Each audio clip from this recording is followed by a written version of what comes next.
Welcome to our channel. Today, we venture into the annals of history, a realm often dominated by the narratives of kings and emperors. Yet, throughout time, a different breed of leader has emerged. Powerful women who commanded armies, shaped destinies, and left an indelible mark on civilization. These are the queens, the empresses, the women who defied convention and seized control. Join me now as we journey across continents and through centuries to uncover the stories of these remarkable female rulers. From the sun-drenched sands of ancient Egypt to the opulent courts of Europe, we will encounter women of immense power, intelligence, and ambition. Don't forget to subscribe and hit the bell icon to accompany us on this historical odyssey. Let's begin our exploration of these captivating lives. Our journey begins in ancient Egypt, a land of pharaohs and pyramids, where the Nile River snakes through the desert like a life-giving artery. Here Cleopatra VII ruled, the last of the Ptolemaic dynasty. Cleopatra was a shrewd strategist and politician. She formed alliances with Julius Caesar and Mark Antony, but Octavian saw them as threats. At Actium, they were defeated. Facing capture, Cleopatra chose her own fate, ending her life. We leave the sands of Egypt and journey northward to the British Isles, where a queen of a different temperament ruled, Elizabeth I. Elizabeth's reign marked a golden age for England, a time of exploration, artistic flourishing, and the rise of a global empire. But her ascension to the throne was fraught with danger and uncertainty. Elizabeth's legitimacy was questioned by some, as her mother, Anne Boleyn, had been executed by her own father. She inherited a kingdom divided by religious strife, the aftermath of her father's break from the Catholic Church. Yet, Elizabeth, crowned in 1558, rose to the challenge. She established the Church of England, a compromise between Catholicism and Protestantism, which helped to quell religious tensions within her realm. Elizabeth was a shrewd politician and a brilliant diplomat. She understood the importance of maintaining a strong navy to protect England's interests, which proved crucial during the defeat of the Spanish Armada in 1588. Our journey takes us eastward now, to the vast expanse of Russia, a land of icy tundra, dense forests, and glittering palaces. Here, in the 18th century, ruled Catherine the Great, a German princess who ascended to the Russian throne through a combination of cunning, ambition, and a touch of ruthlessness. Catherine, born Sophie Friederike August, arrived in Russia as a young bride for Peter III, the heir to the Russian throne. She quickly learned Russian, converted to Orthodoxy, and immersed herself in Russian culture. In 1762, Catherine, with the support of the Russian military and key members of the court, seized power from Peter, who was subsequently assassinated.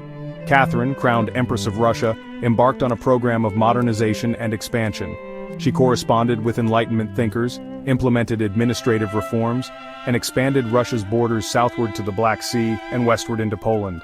Despite challenges, Catherine the Great is remembered as one of Russia's most influential rulers.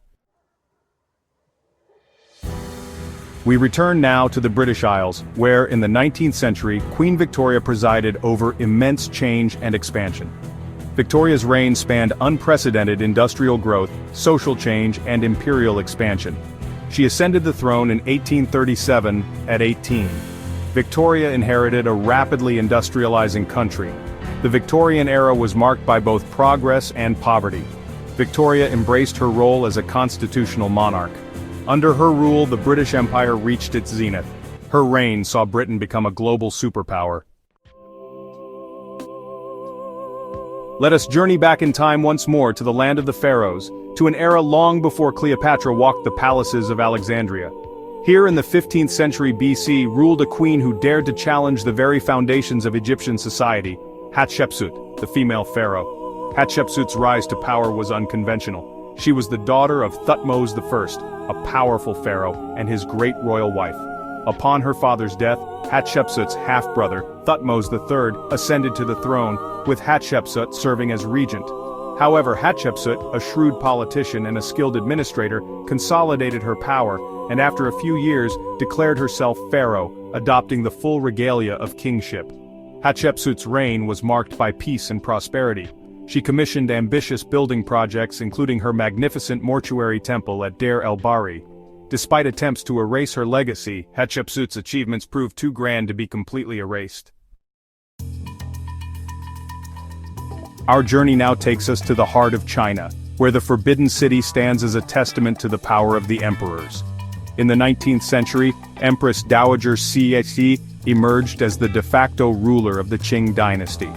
Cixi's rise to power was remarkable. She entered the Forbidden City as a concubine, gave birth to the future Tongzhi Emperor, and became a regent.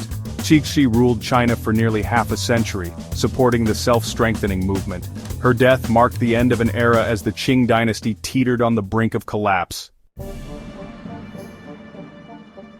We return once more to the land of pharaohs, to an era of artistic revolution and religious upheaval. Here in the 14th century BC lived Nefertiti, the great royal wife of Akhenaten, the pharaoh who initiated a radical shift in Egyptian religion. Nefertiti, whose name means "the beautiful one has come," played a prominent role in her husband's reign. She is often depicted in sculptures and reliefs alongside Akhenaten, participating in religious ceremonies and even smiting Egypt's enemies. Her iconic bust, housed in the Neues Museum in Berlin, is renowned for its beauty and the subtle realism of its features. Nefertiti's exact role in the Amarna period is still debated by historians. Some believe she held considerable power and influence, perhaps even ruling as co-regent with Akhenaten or succeeding him as pharaoh. Despite attempts to erase their legacy, Nefertiti and Akhenaten remain fascinating figures.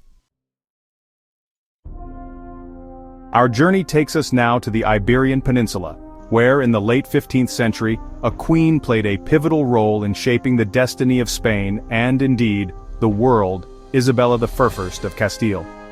Isabella, a devout Catholic and a shrewd politician, inherited the throne of Castile in 1474. 5 years later she married Ferdinand II of Aragon, a union that would forever alter the course of Spanish history. Together, Isabella and Ferdinand embarked on a campaign to unify the Iberian Peninsula under their rule, a process known as the Reconquista. In 1492, after a decade of warfare, Isabella and Ferdinand captured Granada, the last Moorish stronghold in Iberia, completing the Reconquista. That same year, Isabella agreed to sponsor Christopher Columbus on a voyage across the Atlantic Ocean. Columbus's voyages opened up the Americas to European exploration and conquest, ushering in an era of unprecedented global change. Isabella's reign, alongside that of her husband Ferdinand, marked a turning point in Spanish history. Our journey takes us to the sun-baked deserts of the Levant, to the ancient city of Palmyra, an oasis of culture and commerce in modern-day Syria. Here, in the 3rd century AD, ruled Zenobia, a queen who challenged the might of the Roman Empire. Zenobia assumed control of Palmyra after her husband's assassination, ruling as regent for her young son. She launched military campaigns, conquering territories in the Eastern Roman Empire. Emperor Aurelian marched east to crush her rebellion. Zenobia was defeated and captured, her fate uncertain. Our final journey takes us to the British Isles, to a time when the Roman legions marched across the land, imposing their rule on the fiercely independent Celtic tribes. Here, in the 1st century AD, rose Boudica, the warrior queen who led a rebellion against Roman rule. Boudica was the wife of Prasutagus, the king of the Iceni tribe. When Prasutagus died, the Romans, seeking to assert their control over the Iceni territory, humiliated Boudica, flogging her and raping her daughters. This act of barbarity ignited a firestorm of rage among the Iceni and neighboring tribes.